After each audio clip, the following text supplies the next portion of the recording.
Good evening, ladies and gentlemen. First question, can you hear me at the back? We've got 170 people in tonight, so we're delighted to see you all. And judging by that reaction, you can. So that's good news. So welcome to the fans forum. It's great to see so many of you coming and being able to have crowds back into Kingsholm, not only on match day but for these events as well. I'm Lance Bradley, I'm the Chief Exec here. I have to start with an apology. Martin wanted to come tonight. He always likes to attend the Fans Forum meetings. But unfortunately he's going into hospital for a knee operation and he's not very mobile at the moment. So he was hoping to be able to get here, but unfortunately he's not been able to do that. So that's right. It's the training that George has been putting him through, and unfortunately his knee just wasn't able to cope. One day I'll show you the card that we made for him, the Bionic Man card that we made to show him. So welcome to the Fans Forum. It's an interesting time for the club, and it would be quite remiss of me, we think, to not start with a little reminder of our victory over our friends from down the road just now. Assassino finding the leaping figure of Davidson, and the drive is on. Gloucester's maul has been so potent this season. They're over the line, they've got the score. Moyle, no one home. Kyle Moyle for Gloucester. Evans, 12 trees. Cherry and White's purring at this stage. Here they go through Morris, combining with Rowan Ackerman. Morgan again for Gloucester. Very, very close. Is he there?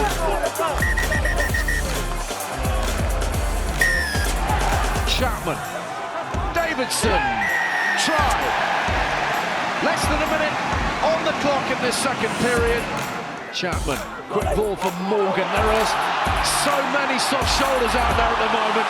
Ben Morgan is making the most of all of them. The drive is on. Balmain has it for Gloucester. Balmain has scored. To Ludlow and the pack on the attack. Bath all over the place, and the try's been scored by the new man, Jack Clement, for 12 trees.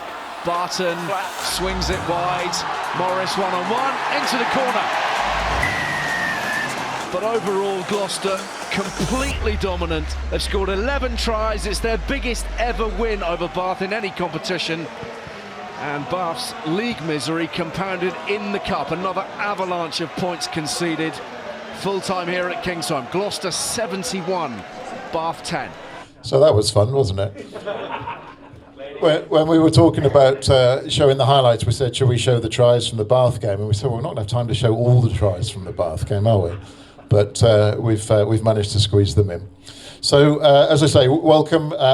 We think that you know who we are, but just in case, I'm Lance Bradley, the Chief Exec. We've got Alex, the Chief Operating Officer, George, our Head Coach, and Carl, who's the Director of Academy and Development.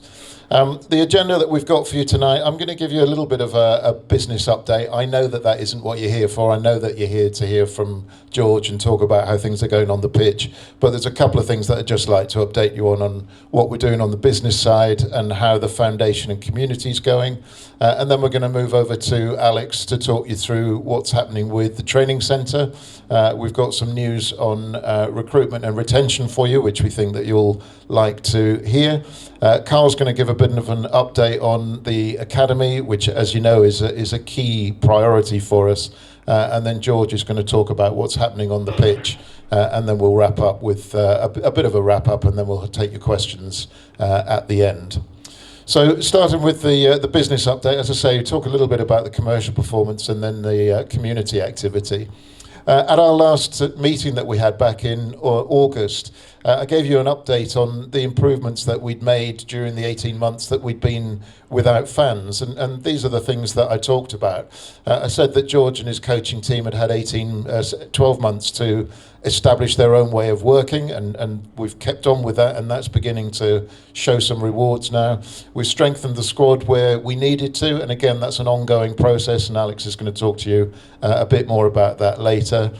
We talked about our strategy with bringing players through our academy and retaining that talent, and that continues to be a key focus for us. I also talked about integrating our community activities and some of the changes that we'd made in our commercial operations. And I just want to talk to you a little bit about that, and give you a little bit of insight into our community activity and also how we analyse our commercial activities. So starting with the analysis and the way that we do it, everybody knows that we do detailed analysis of pretty much everything on the playing side.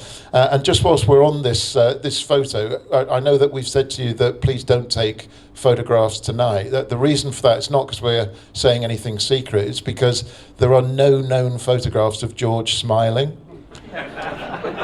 And as you can see, he does sometimes smile, not usually when anybody's looking, but there's no known photographs, so that's the reason that we don't want people taking photographs this evening. But yeah, we analyse everything on the pitch, but we also analyse everything off the pitch as well. We do the same kind of analysis on the commercial side, and each area, same as on the playing side, on the commercial side, everybody's got their key performance indicators, their KPIs, and we monitor those. On the commercial side, it's about every month. And that's kind of what it looks like. And you'll be pleased to hear that I'm not going to talk you through a load of these. I'm just going to pick out some of the ones that I think you'll be interested in to give you a flavour of how things are going.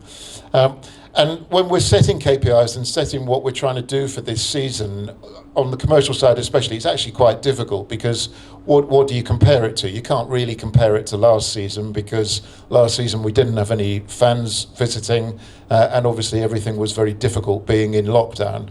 And the years before that was under a different regime when things were done differently, and so it's quite hard to choose what you measure it against. So some of these are slightly arbitrarily set. So we wanted to increase our kit and merchandise sales by about 10%. As you can see, we're doing quite a lot better than that. Our home shirt sales have been fantastic so far. We're a couple of hundred off the all-time record for home shirt sales, so that's great news. The away shirt sales similarly are only 100 or so sales off the all-time record for the away shirt. And I'm aware of the reaction that there's been to the European shirt, which we were slightly surprised about, to be honest, but sales of the European shirt never pick up until we start playing the game, so we'll see what happens once we've done that. The next one that I wanted to talk to you about is the customer services response time. And I know that, again, this has been something that in the last few months that people have been talking about. We set ourselves a target of responding to emails in less than half a day. So essentially that we respond the same day, or if it comes in later in the afternoon, that we respond first thing the following morning. And as you can see, in July and August, we were quite a long way off that. And we knew what the problems were, but it was a bit difficult to address them. But we've worked on it. In September, the response rate came down to a day and a half. Still not good enough, but much better than it had been. And in October and then in November, it is moving up so that we're now responding to emails in less than half a day.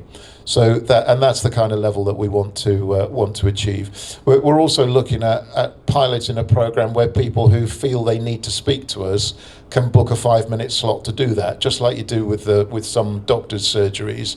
You don't always need to get through immediately, but sometimes you want to speak to somebody, and if half a dozen people try to do that at the same time, it's difficult, whereas if we can book a slot for people, in some cases that might work and it might satisfy people and helps us plan it a bit better. So we're looking at introducing that shortly. One of the reasons for the time that it takes for us to respond to things is actually ticket sales, and we introduced a new ticketing system during the lockdown, and when we first introduced it there was some teething problems, and we hadn't explained how to use it clearly enough.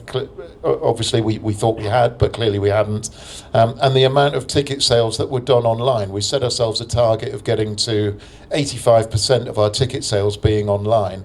In the early months when we first introduced it, it was nowhere near that, and people were finding finding the system difficult to use, and therefore they were phoning up or coming in, and that slowed down our response times, and that becomes a bit of a vicious circle then. Since then, we've taken a few actions. We've tried to explain it a bit more clearly. We've produced some videos to help people understand how to use the system, and we've been at or around the 85% level this month. We're back up to around 85% of our ticket sales being done purely online. And if you haven't tried it yet, do try it. It's a very simple system. There's a picture of the stadium. You click on where you want to sit or stand. It then shows you the choice of seats for the stands where there is a seat, and you just click on that, and it tells you how much it is, and when you put in the category. So this is something that is clearly working, and hopefully will get even better, and that helps us keep the response times down to an acceptable level, if the more stuff that can be comfortably done online. Talking about ticket sales, again, slightly hard to forecast how ticket sales were going to go. We've been without fans for 18 months. We knew that some people would be nervous about coming back into crowded places again afterwards, especially perhaps the older generation, and our fan base is there are quite a considerable number of older people within the fan base, so we knew that was potentially a risk. Overall, our match ticket sales are slightly above where we thought they were going to be, so that's good news. Premiership rugby ticket sales across the board are down. We are not down anywhere near as much as the average, and some of our gates are actually quite good. And as I say, we're running slightly ahead of where we plan to be. Just looking at where we thought we would be by game, and I don't know how clearly you can read that, but the Ealing game where we got 9,500 crowd was more than we expected. Leicester was very slightly less, not much in it there. And then we had the two games which are always the lowest attended in normal times, against Sale and against Newcastle. And partly that's because they neither of them bring very many away fans with them, and also for some reason, and I'm not quite sure why, but Gloucester fans don't tend to want to watch us play those teams, so we always tend to get a lower crowd for those games. Then the Exeter game was much better than we expected, so that was a great crowd that we had there. The Bath Premiership Cup game again was better than we expected. The Exeter game slightly worse than we expected. So the red line that you can see there is the cumulative effect, and we're running slightly ahead of where we thought we would be. But we do think that those numbers are slightly skewed by getting the two least popular games over and done with, if you like, in the first 3 games of the season. And when you look at the way that sales go, this is a normal graph. This is how the sales went for the Bath game, and the pattern is the same for every game. So when you look at that, these are the ticket sales for the Bristol game that's on December the 3rd, so still quite a long time to go, and you can see that we're almost at where we thought we would be for the Bristol game, and it's possible that this game will sell out. That's what it's heading towards, so that's very good news. Even the Harlequins match, which isn't until January, you can already see that that's definitely going to be where we thought it was going to be, and I'm pretty confident that this is going to be a sellout. So our next 2 league games, both the ticket sales both performing really well. So thank you very much for your support for those games. So overall, commercially, we got the kit and merchandise sales is better than we hoped. The customer service response time is now better than we hoped it would be. The new ticketing system's now performing where we hoped it would be, and ticket sales are slightly better than planned. So we're in pretty good shape with this. But we know we've still got plenty to work on, but we definitely feel that we're heading in the right direction. Then moving on to the Gloucester Rugby Foundation and community activity. Our foundation and community is run by Helen Chew, and some of you will know Helen and what a little dynamo she is. She's fantastic at her job, and this was recognised recently when she was named as one of the 50 most inspirational women in Gloucestershire, something that we're very proud of for her. The foundation is our own charity. So it's a separate legal entity to the club. It's our own charity, and the aim of the foundation is to engage, educate, and inspire the local community, bring about positive social impact and new opportunities for all through sport. And this is something that we take very seriously. We've got a couple of roles. First of all, the role is that we're an elite sporting club, but we're very conscious of the part that we play in our local community and the responsibilities that gives us. So we want to use the power and inspiration of rugby along with our values to make a difference and deliver innovative programs to people of all ages, develop partnerships that bring success to local people, and provide new opportunities for people who are perhaps a bit less fortunate than us. And if you're interested in reading more about the foundation and what it does, it's very easy to find. There's a bar on the top of our website homepage that says foundation, and it gives a lot more details about the activities that they take part in and how you could take part if you wanted to. The other side of that department is the community, and we've recently invested quite heavily in another resource within our community department. And some of you may have seen these SsangYong trucks that we've entered an agreement with them to provide trucks for our community department. And what we've done, every Premiership club is assigned an area from which we can draw players for our academy, and there's so everybody's got that, and you're not allowed to go outside that area. So you have to make sure that you're making the most of that area. Our area is Gloucestershire and part of West Oxfordshire. And we're fortunate in many ways because it's quite a strong rugby area, that there isn't a strong football or cricket or anything else presence within that area. So it's quite a nice area for us to work towards. It's also the case, of course, that we've got Hartpury University as one of our key partners, and they're, of course, allowed to draw students from all over the country if they want to, and who knows, some of them turn out to be quite good at rugby, so that helps a bit as well. So we've got our area, and we've divided that area into regions, and we've appointed a community coach to manage each region.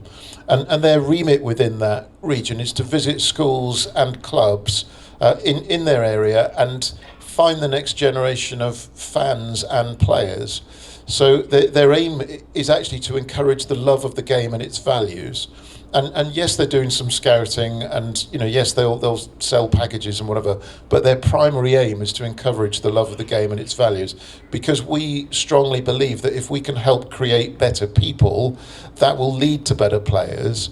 But even if they don't turn out to be players who play for Gloucester Rugby or Gloucester Hartpury, we've still helped create more people, better people, and that's important to us in our role within the community.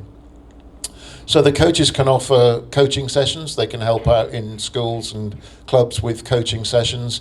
They can put together ticketing packages, because it's important for us to encourage the next generation of fans to come to the ground. And maybe if we put together a package for a school and they bring 50 kids and their parents or whoever it might be, then that helps to create the next generation of fans for us.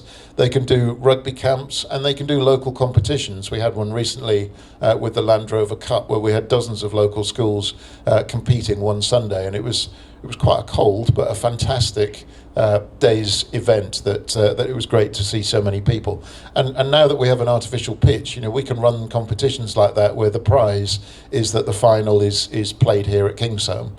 And that would obviously be quite a special thing. So all of those things are part of what we're doing in the community, as well, of course, as looking for talent spotting for the next generation of Gloucester Rugby and Gloucester Hartpury players. But we know that the vast majority of the youngsters that the coaches watch won't make it into the top level. They won't get to play for Gloucester or for Gloucester Hartpury. But we also feel that if we succeed in making them love the game and its values, then we do believe it will be make them better people. And even if they don't make it to play for our club, if they end up playing for one of the local clubs, that's a win too. Not everybody is going to get to the elite level, but that doesn't mean that you can't still enjoy the game. And if you're not good enough to play for your local club, you can still enjoy watching it. And that's what's important to us. So that's what we're trying to do. So it's a long-term project that we've been working on. Like most of what we're doing, it's been a long-term project.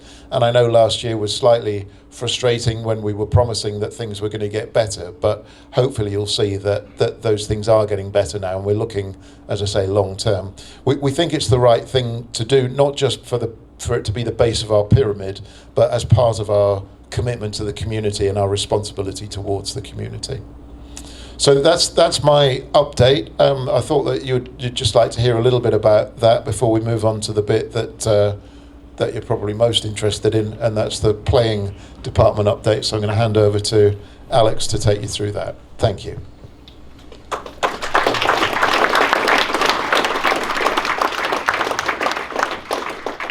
Thanks, Lance, and welcome everyone. It's great to have you all here. 170 people in here this evening. Fantastic. And from a player's perspective and the coach's perspective, we love having you back at Kingsholm. The noise, the passion that you show us and show the players is really telling, and I hope you've enjoyed the first block of games. So I'm going to run through a few things with you. First of all, and I know that some of you would have been on a tour to the training centre and seen it, but I just wanted to show you a little bit of that and give you a bit of a video footage of what is it like to be in the training centre and actually see the players in there. So I'll give you a tour of that. I'll update you on recruitment and where we are to date, and hopefully give you a bit of a snippet into some of the work we've been doing in the background. George will talk about the first block and how we're faring up. George is also going to talk about box kicking and the rationale and the reason why, to give you all a little bit of an insight and understanding about why we actually do this.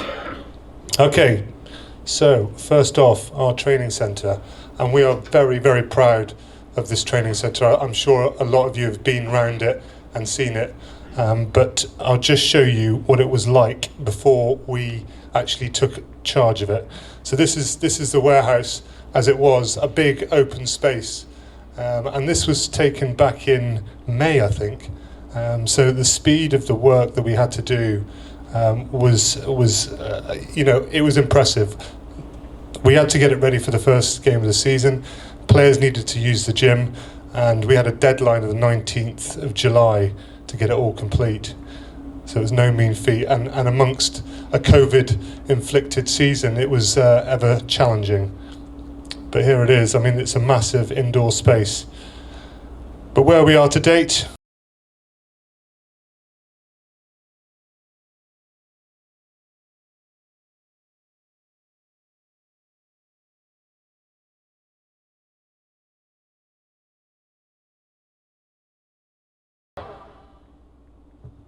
pretty impressive.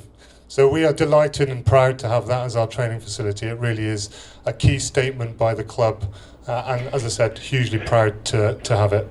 It's certainly working for the players at the moment.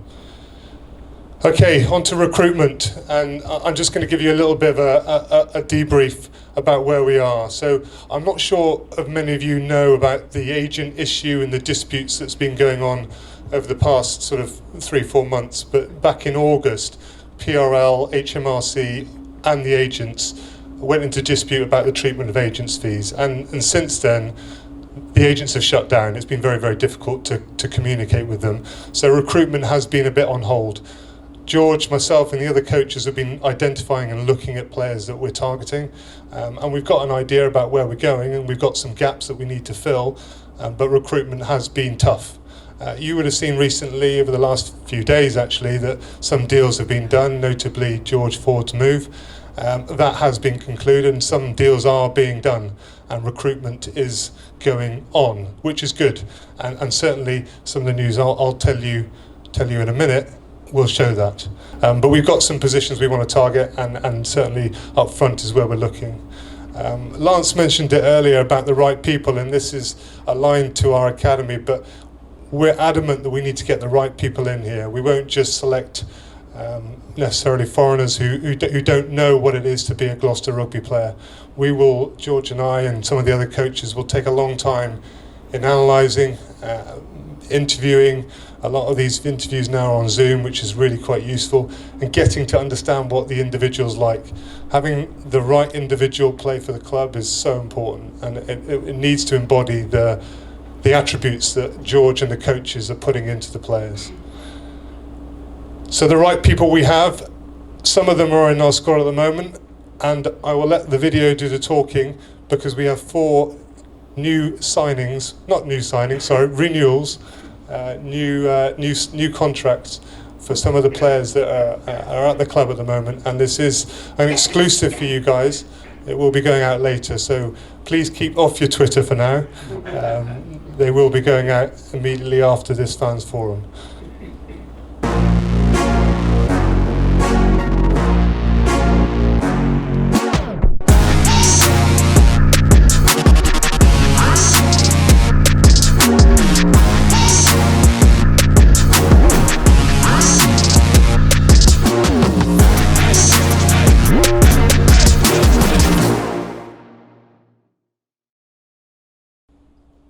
So great news, 4 key individuals for us in those 4 players. Skivs, do you want to just have a little chat about the reasons why we chose those guys?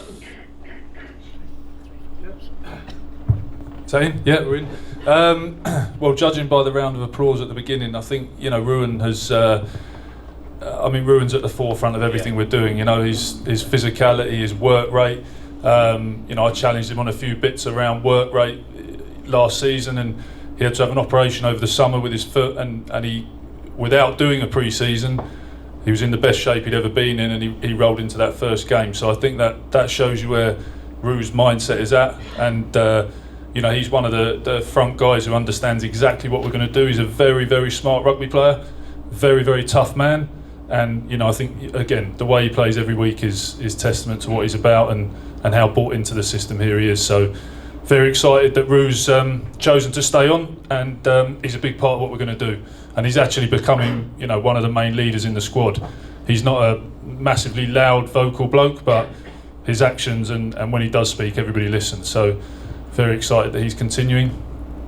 I think Georgie's one for the future. He's not had a huge amount of action. It's the Georgia games almost keep pulling him away when there's opportunities to play, but you will see more and more of Georgie as we go along. I think he's a serious talent. I think if you saw the Northampton away game last year, Chris couldn't play, got thrown in.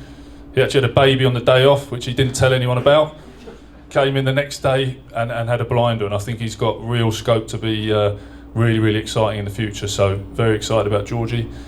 Matty Alemano's come in. He's no nonsense, tough, Argentinian, obviously, gets on with the job. The boys absolutely love him. They love that Argentinian contingent that we've got now, but serious hard worker, again tough, and just gets the job done every time and enjoys being here. So that's a good one. And Val, I think Val on his day is one of the best loose heads in the country.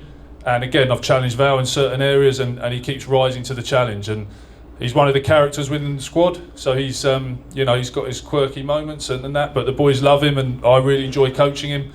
As I say, on his day, I think he's very, very hard to live with. So it's great those guys want to stay on board, and I'm very, very excited to keep him here. Cheers, George. And to that end, I think those 4 key individuals are probably not the only 4 that we're going to get done. We are looking at renewing a few more, but they're in contract negotiations. I told you about the agent issue.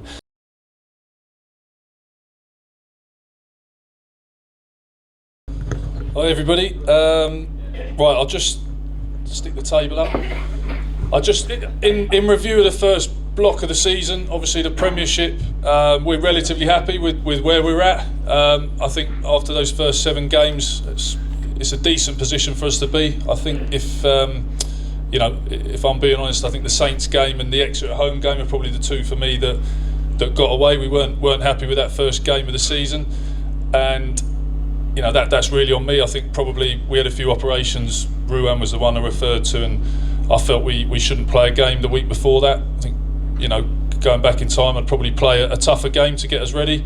So I think we almost ended up playing that, a little bit underprepared, if you like. So myself, the coaches, the boys were a bit pissed off about it. So and that's where I thought we were good against Leicester the next week. Ultimately, they beat us by a score, but there was a few instances at the end of the game that it could have looked slightly different. And I think from there that the boys have really kicked on. Again, the last Prem game, Exeter at home, it was tight. You know, we obviously had a great first half. Second half, I think 2 6-day turnarounds in games probably caught up on us, and that's the reality of it. So as Brownie said, you know, we are recruiting up front to get some numbers in there, but a lot of those lads did 2 training days and played, you know, 2 80-minute games, and I was very proud of the way they played. No problems there, but I think, you know, that's the reality of where we're at, and I think that just caught us a little bit there. So barring those 2 games, they're sort of the toughest ones to move on from. I'm pretty pleased.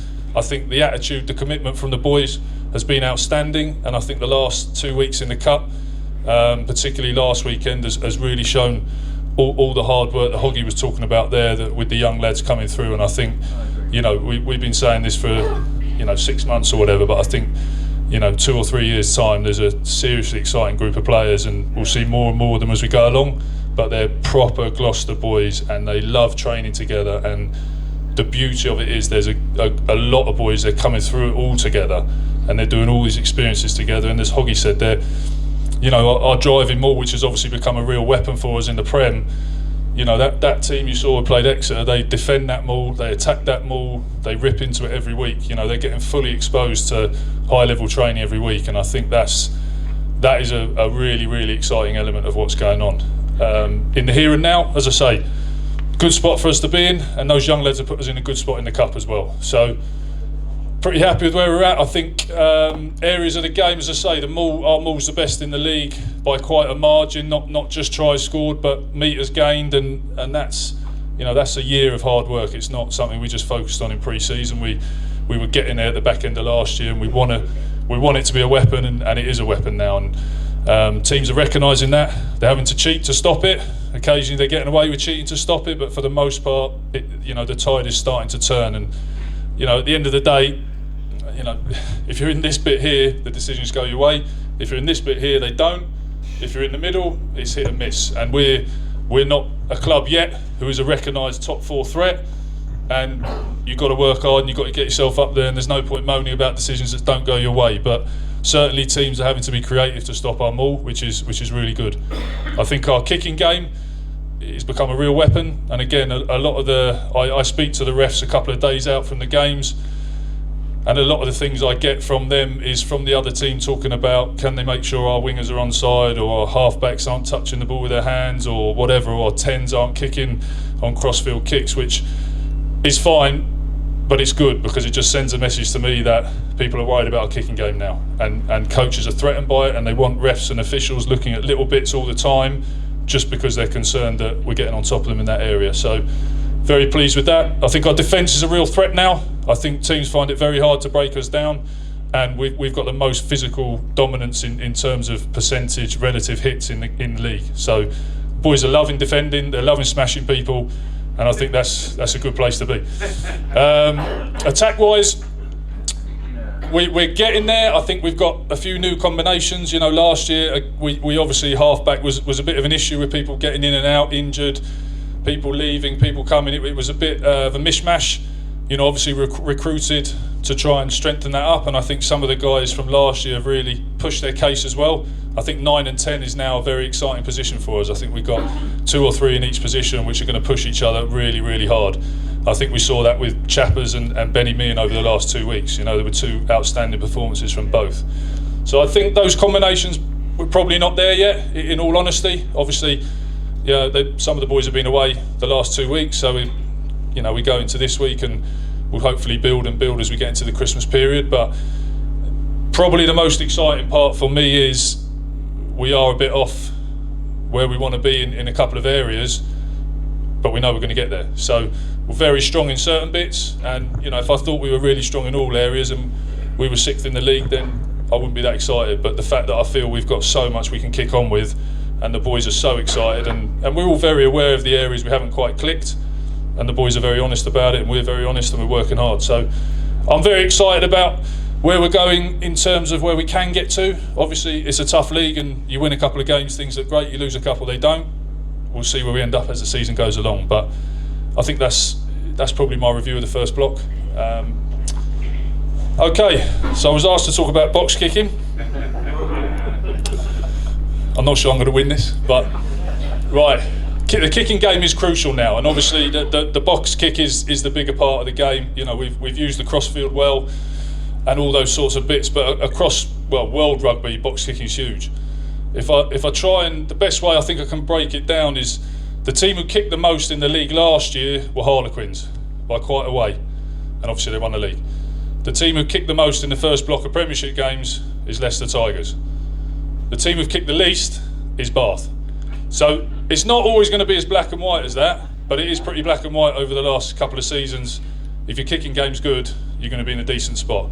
And I think it's something we work really hard with. Again, you know, Benny Meehan was recruited. Big part of that is that he can kick off both feet. And I think we've seen Chappers and Steve, their games really come on where suddenly they're nailing their box kicks, and we've got a very competitive situation in that. Same with Adam, he's got a good kicking game. And I think we saw, you know, with Lloyd against Newcastle, 100% off the tee, and his kicking game is getting there as well. So I think, you know, it's massive. As I say, it's not always going to be black and white. We don't want to become a box kicking team. That is not what we're going to be about. We do want to play. We want to be a play first, kick second team. But it's really, defences are so good in the league now. You can't just hang on to the ball in all areas of the pitch and just keep playing and playing and playing. There's two sides to that. There's one, eventually you probably get turned over, and the other side is you can use all your energy up playing with the ball all day, that when you end up in the right areas of the field, very hard to ask a pack to play 20 phases in the middle of the field, get into the right area, keep playing, kick to the corner, score a maul try. It's almost impossible. You can't. So you have to use your energy well. You know, and you have to accept sometimes you're going to play a couple of phases, you're going to get whacked, the momentum's against you, you've taken a step back, you're asking the forwards to truck back, the centres to truck back. Sometimes you have to take the pressure off, put the pressure on the other team and try and get the momentum to swing the other way. Now, it's not always perfect, obviously. Sometimes teams have a good counter-attack and you get broken, but we feel now, and as I say, I think the correlation with the amount of times the refs talk to me about feedback from the other coaches, can you make sure this and this, would say that we're getting a decent return on it. So I know it's not always the most entertaining part of the game. I don't say I love box kicking myself, but I think it's a really important part. As I say, that the most successful teams, you know, you can go to South Africa, the world champions as well. You know, if your kicking game is accurate, you give yourself a really good starting point as to build a game on top of it. So that's it. I don't expect a cheer for the box kicking game. For the lead position and the way we're playing there. So thanks for that, George. That was great, and hopefully that goes some way to explaining what we're doing for some of the time. So before we move on to the questions, just to summarise. I know we say this every time, but we genuinely believe it. Thank you so much for your amazing support. We do genuinely believe we've got the best fans anywhere in the country, and we do so much appreciate that. There's absolutely no doubt in our minds that having you back at Kingsholm's making a huge difference. You know, we've always said you're the 16th man, and I think that's really started to show this season. So thank you very much for that. The plans that we made, both on and off the pitch, were long-term plans. But I hope that you can see that they're starting to pay off, and I know it's on the pitch that's the really interesting thing, but it's the off-field stuff that we do that supports what we're able to do on the pitch. So hopefully you're seeing the results of that, and we're feeling very confident that those plans are working. We're expecting a good season on the pitch. Things are looking pretty good at the moment, and we hope that they will continue to get better as we go through the season.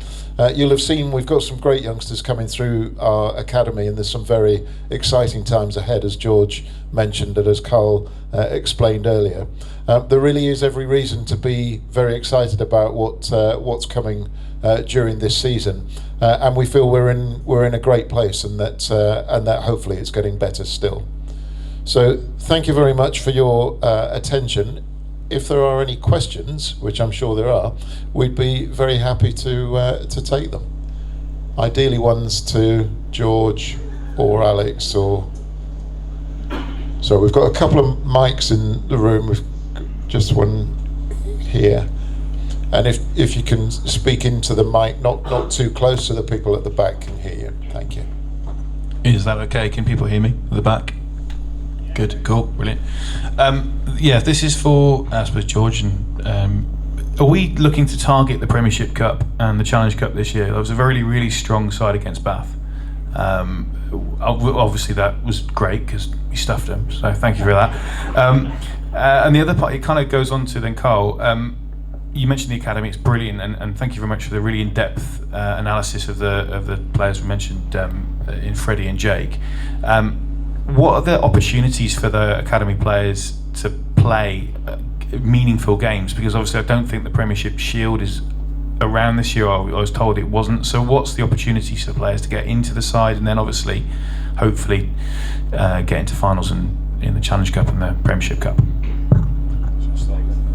If I start with what I think, firstly, the team we selected for Bath was a little bit of circumstance, because obviously we had our bye week the week before, and I was conscious if we didn't play everybody in this sort of 2 week period, we'd be going 3 weeks with no games.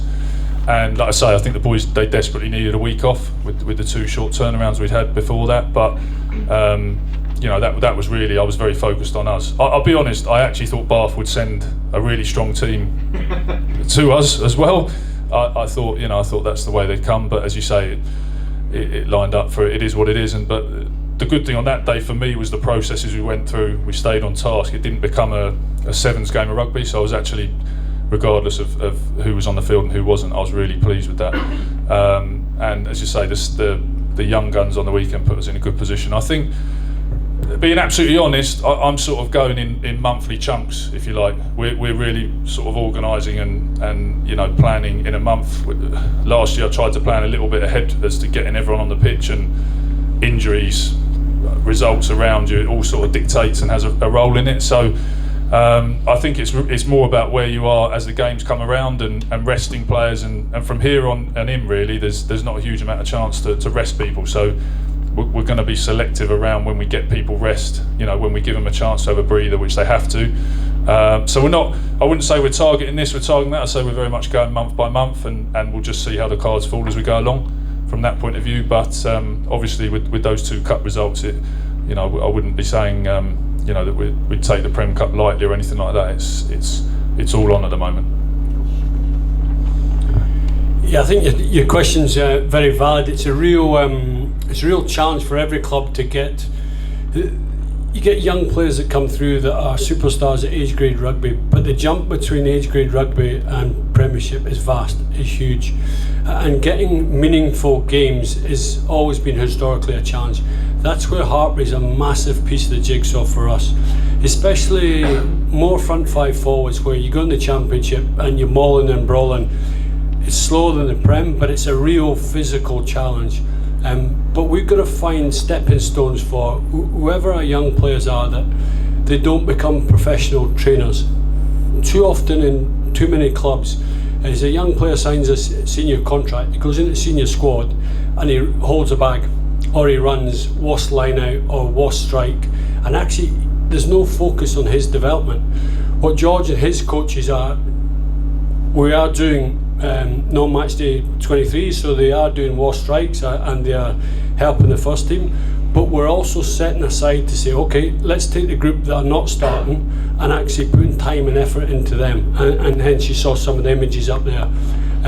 There is a school of thought about bringing some sort of format next year back. There was traditionally the 18 fixtures Monday night, which were brilliant for backs, not great for forwards, hence Hartpury. There is a school of thought of bringing some sort of under 20s, under 23 programme, because young players need to play the game. To develop, they need to play the game. So it is a challenge. I think from the academy point of view, our role was to produce players that Skivs is really comfortable putting in a Premiership game. So we want him going, geez, I tell you what, Jake Morris is shooting lights out. Oh, geez, we've got to give him a shot. So that's, I don't know if I've answered your question, but it is a challenge to find fixtures and development games, but Hartpury is certainly a big piece of the jigsaw. Thank you. Cheers.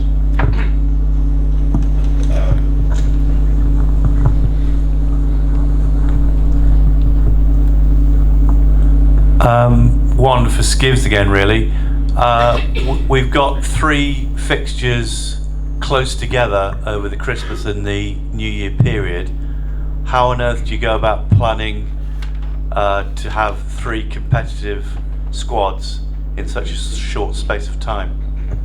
Yeah, it's definitely going to be a challenge. I think again that it probably lines up with what the answer was before. I'm going to have to see where we're at come that point. You know, I know how I'd like it to look, but it very rarely ends up looking exactly how we'd like it to look, in all honesty. So yeah, again, I think you know, these young guys who you saw on the weekend, you're definitely going to see some more of those guys, and hopefully we'll just balance the game time, and you know, we'll obviously try and manage people's minutes, but again, with all the will in the world, you've got your ideas of how long you want people to play and subs, and that gets blown out the water, you know, pretty quickly. So it's going to be a real challenge, but I think it's a good challenge. It's a real squad challenge. That Christmas period there's loads of challenges around that anyway, obviously with all the things that go on away from your job being a professional rugby player. So it's a key part of the season to stay on task, but I think it will just be a good challenge. I think the boys will embrace it. I think us as coaches, we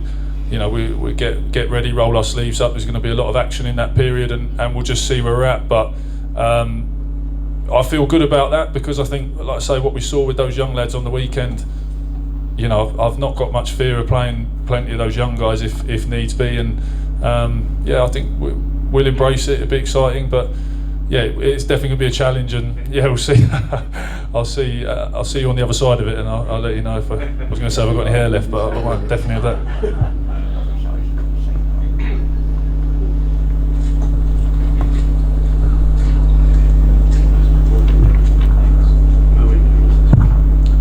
I'll disappoint Lance and give the coaches a break. You mentioned overall ticket sales as a target. Do you have similar targets for matchday hospitality activities? We do. Yeah, we have targets for pretty much everything. You'll know that we've changed some of the setup for our hospitality offering this season. So again, not quite sure where to set it, but at the moment, and we had a couple of teething problems with the first game that we've talked about. But yeah, we have targets for pretty much everything. I mean, my background is in automotive, where you measure everything every day. So I'm not quite that fanatical here, but we do measure everything, because if you can measure it, you can improve it, and that's what we're trying to do.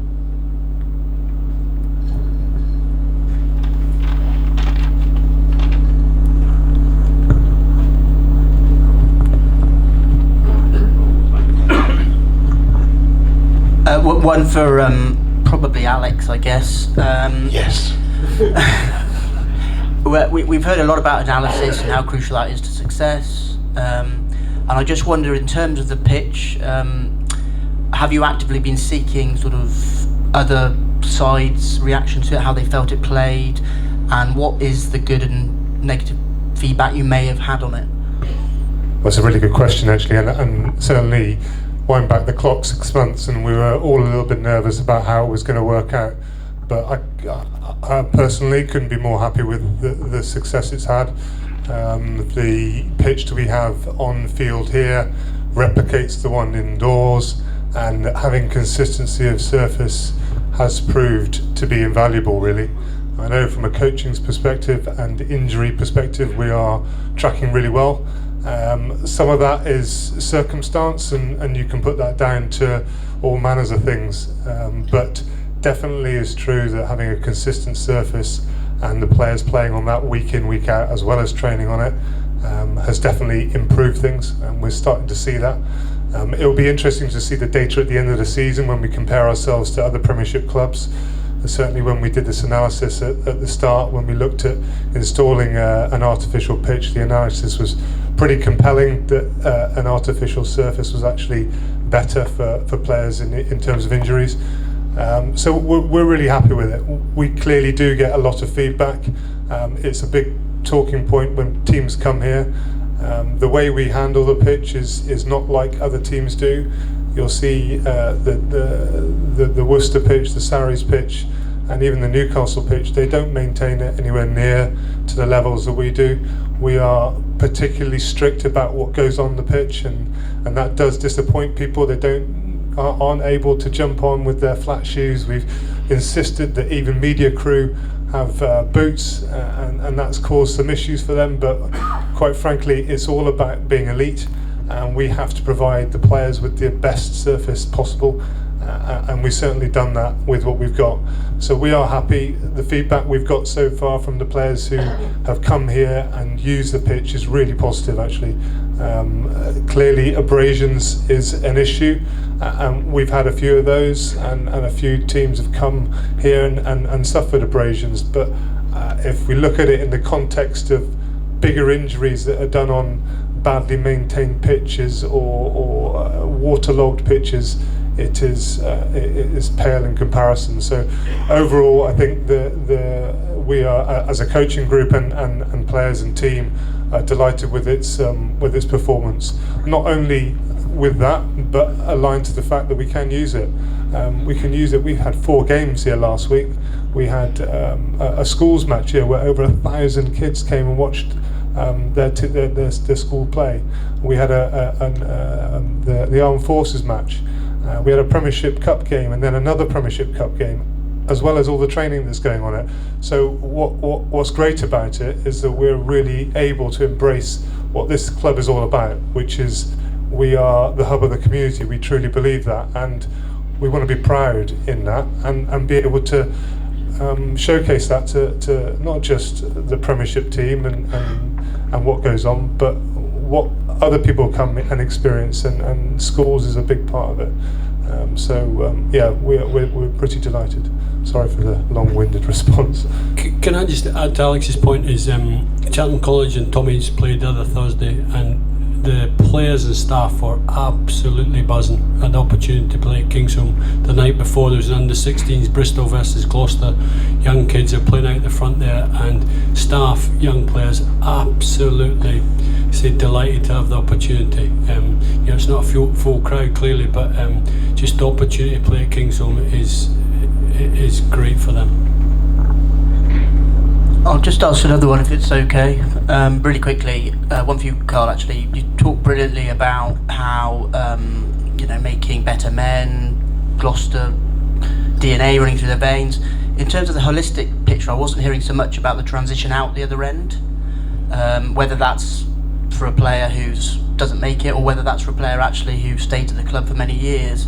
It's a big problem in professional sport, as you know. The transition, a lot of issues, and I just wondered what Gloucester are looking at doing to ease that transition into the real world, as it were. Yeah, and I think we've set out as an academy mission that first and foremost we want to produce Premiership quality players, but also too we recognise that 94% of the players that come into the programme don't go on to play Premiership rugby or even professional rugby, so therefore they go back out to the club game, and we're managing, hopefully staff managing expectation of the player, but probably more important, the parents, about what that looks like. And the reality of little Johnny that they think is going to be a rock star, the likelihood of him playing Premiership rugby is not high. Now we've got a fine balance because we still want it aspirational.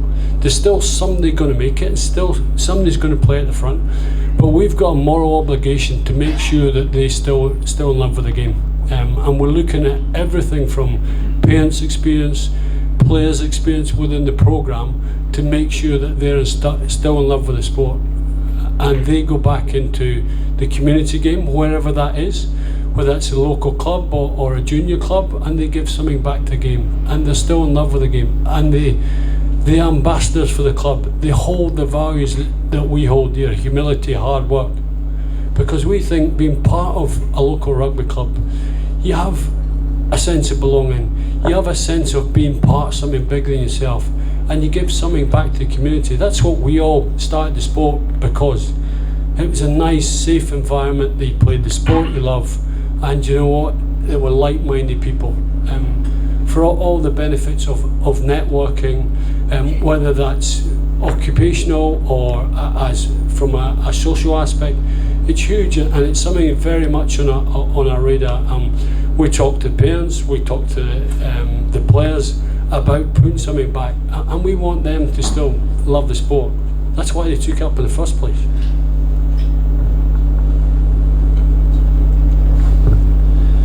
In recent times, we've lost some good players, and we're going to lose another good player over to the Principality.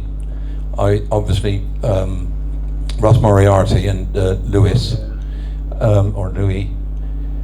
Do we look in our academy at players who are eligible to play for other countries, i.e. like Wales, and perhaps not put them into our academy, because it seems to me that you're putting a lot of hard work into these players, but sadly we're not going to reap the rewards of them in the future? Sorry, who asked the question? There you go. Yeah, we look outside. Lance said earlier, we do have a geographical area that we're bound from by the RFU regs. So there's regulations about we can't go into Leicester and take their players. Hartpury's a great vehicle for us for recruiting out with. We want quality people first and foremost. So whether he's Welsh, Scottish, even Irish, is we want quality people first and foremost. Then we'll back our coaches to make sure that that talent comes to fruition. The likelihood is, if we have a player from Wales and we create a good environment, and you talk about Louis Zammit wants to stay at Gloucester because the environment's here, and he wants to play in front of the shed. It doesn't really matter his nationality. Yes, he'll get peer pressure from his home nation, but the reality is that pounds talk in modern day rugby is if he gets offered 3-4 times the money, then clearly he's going to have his head turned. But we're looking at actively widen the net. We're looking at how we are resourceful in looking at other areas, whether that's England or out with, because again, go back to, if he's a good bloke and he's a good player, we'd be interested in.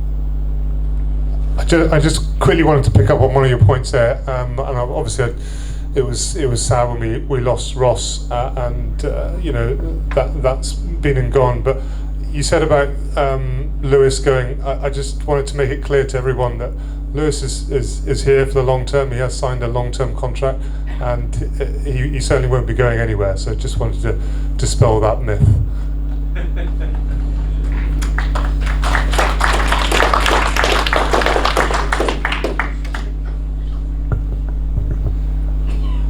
I wondered if Premiership Rugby is collecting injury data, particularly coming to the end of the first block of games, and whether such a process is going on so that we know whether the new rules are actually causing less player injuries.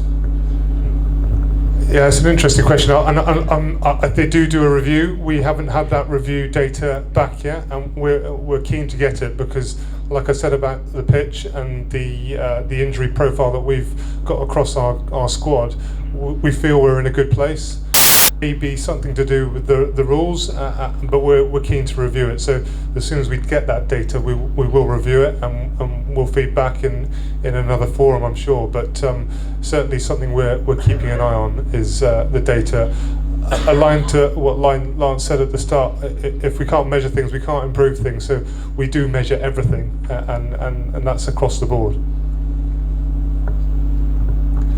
I wonder if you can give us some insight on when you choose to use your substitutes. Are they pre-planned? Are they? Obviously, you must keep one or two up your sleeve in case you get an injury, or are they to give somebody a run out, or what's the thinking behind it? We do go in with a rough plan. I think we obviously, again, how many minutes the boys have all played, the collisions they've had, it's all monitored. Even we've got microchips in the mouth guards now, so we know exactly how much contact the boys have done every day of the week. So I'm very conscious of all that. I'm also very conscious of what team we're playing, where I think we're going to drop off, or whether, if we're playing a strong scrummaging set piece team, obviously I've got half an eye on the front row particularly. But as I said earlier, things change pretty quick, and within the game, the amount of messages that come up, someone's taken a bang, we're not quite sure about this bloke, we're going to have to watch him. Our medics are brilliant, and they identify things quickly. and sometimes a player can run something off, sometimes he can't, sometimes it's gradually getting worse, sometimes it's a whisper in the ear at half time, how long do you think you can give me here? So do go in with a plan.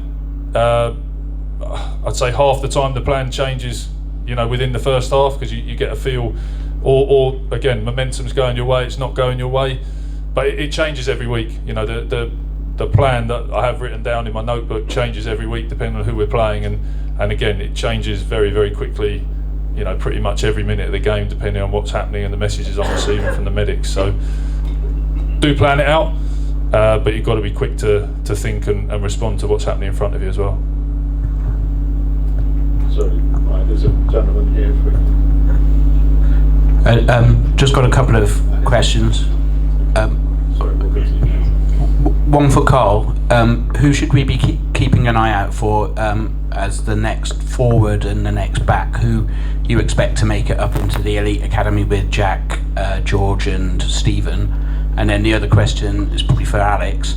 You've said about the advantages of the pitch and being able to play lots of games.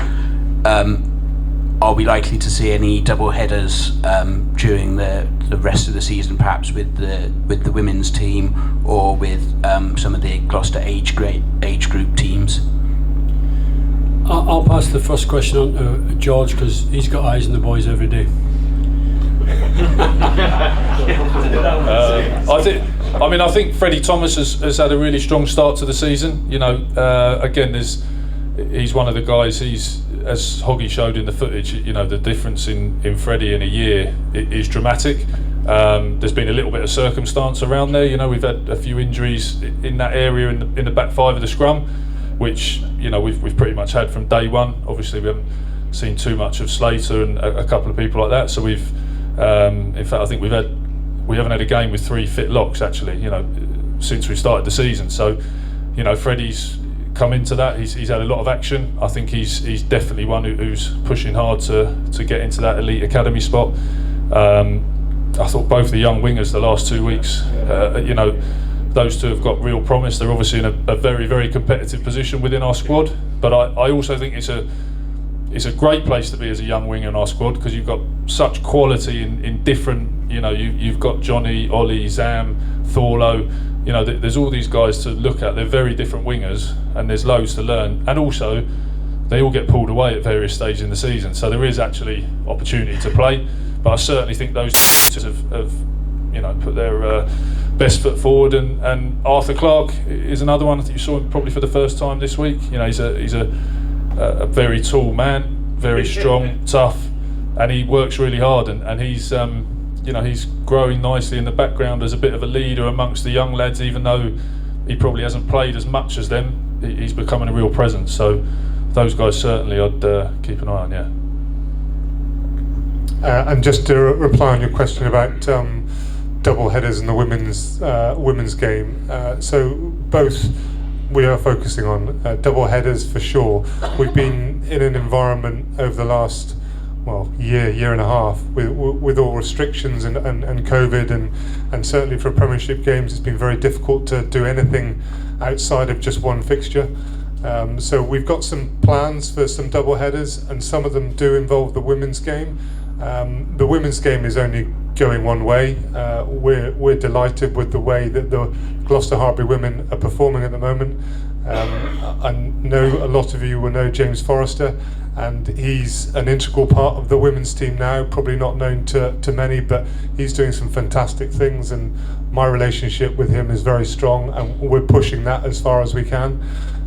So I'm confident that come next year, the start of next year, when restrictions have eased off a bit and we're able to do double headers, we can start to do them and start to look at the academy fixtures, start to look at women's rugby before or after ours. So certainly something to look forward to for the future, for sure.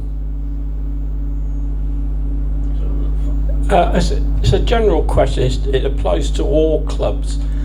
I've noticed in watching television on injuries, you get a head-on head, and it's always the worst one that gets taken off for an HIA. The other guy seemed to carry on playing. Surely that guy should also go off for an HIA. It's head-on head. is something being done about that? It's happened quite recently when somebody was really injured on one of the international matches.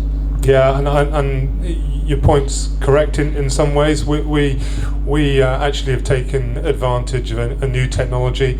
We're one of 2 teams in the Premiership who wear mouth guards with integrated microchips that monitor the G-force that goes through the head. I mean, it is outstanding, cutting-edge technology, and we're embracing the pilot and are monitoring it all the time. So we think we're ahead of the curve there. Certainly, from a coach's perspective, we monitor the use of the frequency of head impacts and the contact levels in the week, and manage it on the weekends. The head-on-head incident you spoke about, that is down to the medics, and I know that the medics certainly got the eyes on them at the moment about the scrutiny around head injuries and the prevalence within the Premiership and World Rugby, really. So it is taken seriously. We certainly do, and hence the technology that we've invested in and supporting for our players. So we definitely take it seriously, and we definitely think it's the right thing to do for the long-term success of the game.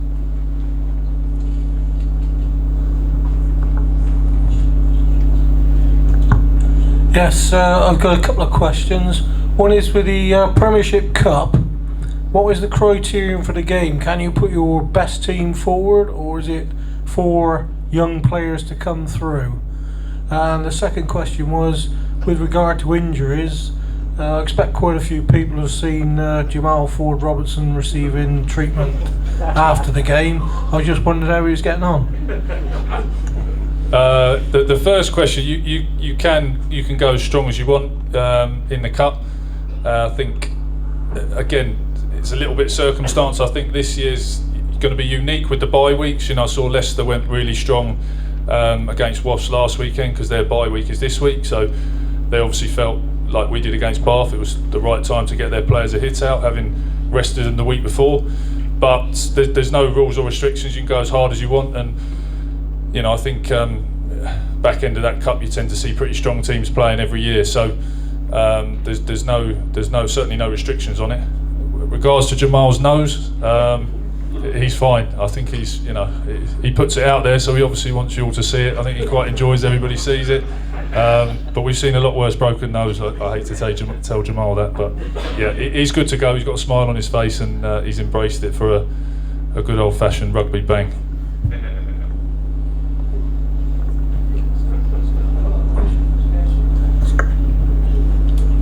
Thank you for all that.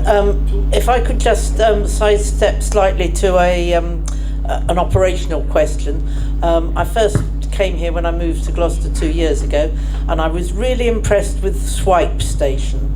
And now it's gone. What went wrong?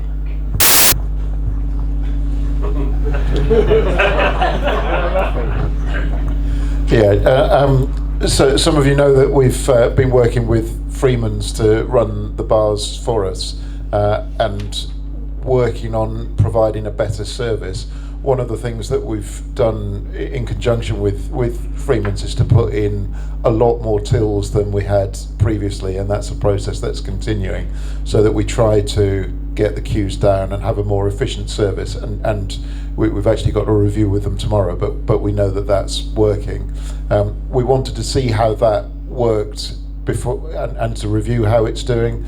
I wouldn't necessarily say that we would never do swipe station again, but there might be other ways that we can achieve the same things that are better. It's fairly common to have self-service bars at some high volume, high density venues, and that's something that we're looking at.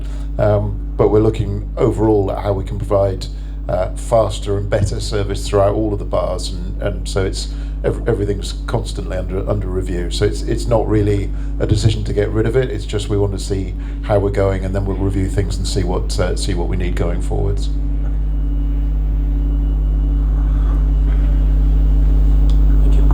Question for Lance or Alex regarding the training centre. Quite an amazing facility now, changed from a warehouse into what it is in a very short space of time. How's the schedule at the moment for moving that forward and developing the rest of it? Well, the rest of it is in progress. So the bit we want to do next is actually make it look like a training ground. At the moment, you look out the window and it's just a big warehouse, which actually is quite nice because when people go in it, it's like, wow, what have you done here? It's impressive. But we do need to make it our own, and the fascia and the way it looks will be the next bit that's tackled. Clearly, there's a huge financial reality with getting it up to speed. We've got some plans that we're looking at the moment. We had a good review meeting recently where we looked at what options we could do in the hospitality space that we've designated, and we're running through those plans. We don't want to rush this decision. It's something that is going to be there for a long time. We've signed a long-term lease with the warehouse, and we need to make it work, not only for you, the supporters, but it needs to work commercially as well. And so the next bit will be most likely to be the hospitality space, but we just need to make sure it's right. And we're making sure that we've ticked every box there before we proceed to the next stages. I'm just conscious that we're running on with time, so if we could say another couple of questions, if that pretty much covers it. I'll keep this brief. Credit not only to the club but also the players. I was at Cheltenham Races not so long ago. Found myself in the same tent marquee as a large table of Gloucester players suddenly emerged. A good mix of backs and forwards of different nationalities. And I have to say, the way they handled themselves throughout the day, the whole day, especially at the end of the day, because there was a mean game of spoof going on and there was no holds barred, but every person that approached them at the bar, because they tended to leave them at the table, it's their day off, it's their enjoyment, but when they went to the bar, every single player, when they were approached, from what I could see, was exemplary. And I certainly had a lot of talk with a lot of players, and we got round to talking about injuries. Now, there were several players there that were quite happy to talk about their injury and when they deemed to see themselves fit and when they hoped to get back and play, which was very interesting, and I kept that to myself. I wasn't about to go on social media about it, because it's off time. But with regards to players like Geordie Reid, Ed Slater, and certain key players, is it the club's position to not say how injured they are or when they're due back, or is it a request from the players? Yeah, and your first point is great to hear. Certainly from all the values that we're putting into the players from an academy perspective all the way through, up through the top. It's about having the respect of your environment and holding yourself account. You are wearing the Gloucester Rugby badge wherever you are. Regardless of you being on an off day or enjoying yourself, you're still true to the badge. So thank you for that feedback, and we'll certainly feed that back in to the players. It's always encouraging to hear that they're not misbehaving. The second question about injuries is really interesting, and I do appreciate, and we do appreciate your patience and understanding with the fact that we don't broadcast injury data, and it's twofold really. Firstly, there is a level of confidentiality, and I know that you've been spoken to individually, and that's at the player's discretion for sure, and that we will respect if that's what a player wants to do. But as a club, we need to be confidential with that information unless they deem it appropriate to broadcast. But secondly, and more importantly, this is a performance reason, is that we don't want to broadcast a player's availability, because it really does play with the opposition's team selection. If they see that Mateus Alemano or Ed Slater is out injured for 5 months, then they can account for that in their team selection and the way they play. So we need to keep them on their guard, and when Ed Slater does pop back up fit, it's a bit of a surprise, and we want to take advantage of that element of surprise, really. So I know it's not easy for you, and you probably get a little bit frustrated by the fact that you don't know that data, but it's not it's not for any other reason than the ones we spoke about, confidentiality and a little bit of an edge on performance, and hopefully you can appreciate that. One for Lance. It's a commercial question. Lack of TV coverage, that's got to be difficult for you guys, attracting sponsors and that to the club. Is the Premiership actually doing something actively to try and get more coverage? Or, I mean, we've got great social media, and we get a lot of coverage through that. But unless we're Saracens, we're not getting a lot of TV coverage. As Gloucester Rugby, not particularly. I've seen some of the chatter about how often Saracens are on TV. Last season was a bit different because nobody could come to games. BT broadcast every game live. This season they've gone back to their normal schedule of picking generally 3 games in a weekend. It's often the case that they pick what they think will be the most exciting game. And in the same way George was saying, if you're down the bottom you don't get the decisions, if you're up the top you do get the decisions, and in between it's 50-50. That's kind of the same with TV coverage. So I think as more people, especially BT, recognise how good we are to watch, and as we move up the table then we'll probably be on TV more. It doesn't affect sponsorship to any great extent.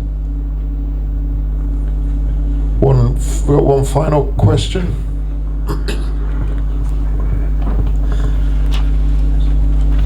Following on from the remarks about the hospitality side, from the trenches behind the Stowford press and I would like to offer an observation, in as much that the prices seem to have gone up a little bit at the bars, and the people who were attending the bars seem to have got less. In as much as the last game we went to, we turned up 45 minutes before the match started, and we was greeted at the bar, which was absolutely empty, by, "Oh, you're our first customer tonight." Today, which was a bit strange because normally we queued up right to the back wall, waiting for drinks 10 minutes before the match. The latest time now is about 2.5 minutes. So there's something going wrong. Surely that's a good thing, getting served quickly, isn't it? What a good thing that nobody's using the bars. Have you seen the pubs down the street? Well, that's not very good. That's not very good for the bars, though, is it? Well, our bar sales are running above where we expect them to be. As I say, we've got a full review tomorrow. But well, that was my next question. Are you looking at them? Are you keeping a check on them? Because as we walk down, usually on a Saturday or whenever, the pubs seem massively busy. We had to pass the one nearest the entrance to the ground. We passed them over the white line in the middle of the road twice running. So they're doing well. But the bars, and we're there not particularly observing them for any particular reason, but they don't seem to have so many people queuing up or being there at all. Okay, I mean it's hard to tell from a perception. We're very happy with bar sales. As I say, we've got a review tomorrow, but bar sales are running ahead of where we expected them to be. We have, as I say, in conjunction with Freeman's, opened far more tills and bars than we used to have. So our aim is to be able to serve people more quickly, and if that's what's happening, that's a good thing. The overall bar sales are good. The pubs on Kingsholm Road have always been busy, and that too is a great thing, supporting local businesses too, but it's not at the expense of the club. So everybody seems happy, and if you're getting served in 2.5 minutes, I would hope that's a great thing. I'm just conscious, I said last one, and there was a gentleman sat there in the brown jumper who thought that it was him. Thanks very much. My match day experience is usually enhanced by hearing what the referee thinks of the situation in real time. Reflink seems to be very unpredictable, to say the least. We get big signs up on the screen saying penalty, but no real indication of why amongst the many rules, the referee has actually stopped play at that instance. Is there any way that you could get the reason for the penalty in relatively real time put up on the screens?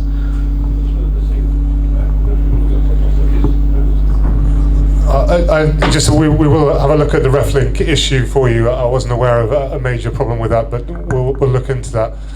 But in terms of the real time, we can certainly look at that. It's something that we actually trialled and with the TMO decision that was broadcast over the PA system. The levels weren't quite right, and we're still working on all those issues. But certainly at the big screen, we can investigate and see what that looks like, and see where we go. I think that's kind of it in terms of the questions. I just wanted to say one more thing, just from my perspective. Thank you all for coming here tonight, first and foremost, but also George and the team and the coaches are doing a wonderful job with the players right now, and we are definitely building, but please let's treat it as building. We're still building this team. We're still on that journey about aiming to get to the top. This is a long process, and all the work that we're doing within the academy is a long-term view, and we've got to take that approach. And I appreciate your patience with that, and we will get there. It's heading in the right direction for sure, and we're all really proud about the way it's going. But it is a long-term vision, and delighted that you'll still stick with us and supporting us through and through. So thank you for all your support.